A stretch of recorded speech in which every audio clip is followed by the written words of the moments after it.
પૂર્વ કચ્છ પોલીસ દ્વારા રવિવારના દિવસે સન્ડે ઓન સાયકલ રેલીનું આયોજન કરવામાં આવ્યું હતું। રેલીમાં ખુદ પોલીસ વડા પણ જોડાઈને લોકોને સંદેશો વહેતો કર્યો હતો। ભારત સરકારના ફિટ ઇન્ડિયા મૂવમેન્ટ પ્રોજેક્ટ અંતર્ગત આજ રોજ 14 જૂન રવિવારના રોજ ગાંધીધામ ખાતે સન્ડે ઓન સાયકલ કાર્યક્રમ અંતર્ગત પૂર્વ કચ્છ પોલીસ દ્વારા સાયકલ રેલીનું આયોજન કરવામાં આવ્યું હતું। સવારે 6:30 કલાકે પોલીસ અધિક્ષક કચેરી ગાંધીધામ ખાતેથી સાયકલ રેલીનો પ્રારંભ કરવામાં આવ્યો હતો। રેલી પોલીસ હેડક્વાર્ટર સિણાઈ ખાતે સફળતાપૂર્વક સંપન્ન થઈ હતી।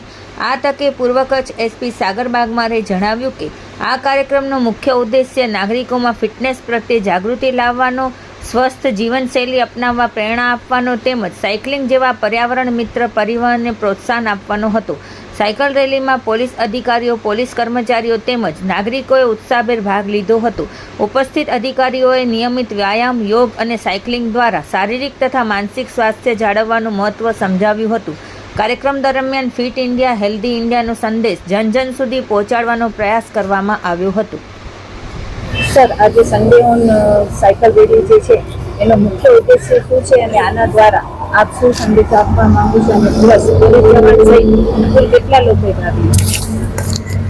સરકારશ્રીનું ફિટ ઇન્ડિયા મૂવમેન્ટ અંતર્ગત સન્ડે ઓન સાયકલનું એક ઇનિશિયેટિવ છે, જેમાં પૂર્વ કચ્છ જિલ્લા પોલીસ દ્વારા આજે રવિવારના સવારે આ સન્ડે ઓન સાયકલનું કાર્યક્રમ રાખવામાં આવ્યું છે, જેના અંતર્ગત એસપી કચેરીથી લઈને પોલીસ હેડક્વાર્ટર સુધી પોલીસના અધિકારીઓ, કર્મચારીઓ અને જિલ્લાના જે સ્વયંસેવી સંગઠન છે એમના બધા સાથીઓ સાથે મળીને આજે આ સન્ડે ઓન સાયકલનું કાર્યક્રમ સાથે મળીને કરી રહ્યા છે, જેમાં ખાસ ઉદ્દેશ્ય લોકોનું સ્વાસ્થ્ય સારું રહે અને કન્ટિન્યુઅસ જે છે ફિઝિકલ એક્ટિવિટીમાં જોડાયેલા રહે, એ પ્રમાણેના ઓવરઓલ ઉદ્દેશ્ય સાથે આજે પૂર્વ કચ્છ જિલ્લા પોલીસ દ્વારા, જેમાં અંજાર ડિવિઝન, ભચાઉ ડિવિઝન, વિવિધ બ્રાન્ચો અને વિવિધ અધિકારીઓ એ બધા સાથે જોડાવીને આજે આ સન્ડે ઓન સાયકલનું કાર્યક્રમ કરી રહ્યા છે।